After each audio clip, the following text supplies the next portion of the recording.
friends, this is Faby, your realtor here in Chula Vista, and I'm on my way to meet an appraiser at one of my listings. And why do I have to meet the appraiser? This is not my buyer that I am doing the sell for. This is my seller. Well, that's exactly why I need to be there. I promised my seller that I was going to get him top dollar for his house, and I have to make sure it appraises at the high offer that we got. And a lot of agents think, well, the appraiser knows his job. He knows what he's doing, and he's going to find the right comparables, and he's going to give us the true value of the house. But yes, they are great and they know their job, but sometimes they are not from this area, so they don't have the right comparables for the property. Sometimes they're comparing the woods with rolling hills, and sometimes they forget that the woods has a high Melrose and rolling hills doesn't have a Melrose. So there's a difference.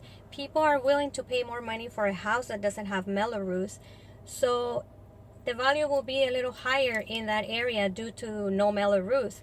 So that's just one reason. The other one is, we get appraisers from all over San Diego County. We get some from Riverside even. And those appraisers that are driving here from Riverside, they have no clue about this area. Yeah, they do an appraisal here and there, but they're not experts in this area like we are because we live here.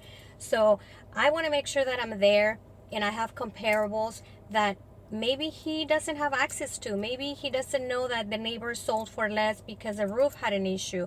Maybe he doesn't know that, last month there was a sale there and it was low because it was an eviction and it was a weird situation.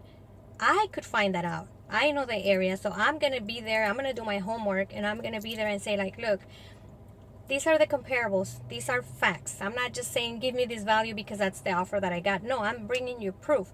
Here are the comparables from the area, from the neighborhood, and this is what they sold for. And this is why my listing compares to this one. And this is why it doesn't compare to this other low comparable. So those are things that are very important, and we as realtors, we have to be there to meet that appraiser. And if it's not going to be us, then yeah, we can send an assistant or somebody that's prepared to have a chat with the appraiser when he's there. The appraiser doesn't have to listen to us. He could just say, like, I have my own comps. But I find that most of the time they want to work with us. They're not working against us. They're working with us. And if we're there to help and we're nice and we're polite, yes, they are going to hear us. So remember, if you have an appraisal happening, make sure that someone is there with some real comparables to explain to this appraiser why you sold the house for that price. Why do you think it's worth that much? Anyways, I'm going to be there. I have my comparables. I think the house is worth what I sold it for. Now I just need to make sure it appraises at that. So wish me luck, and I'll let you know when we get the appraisal back.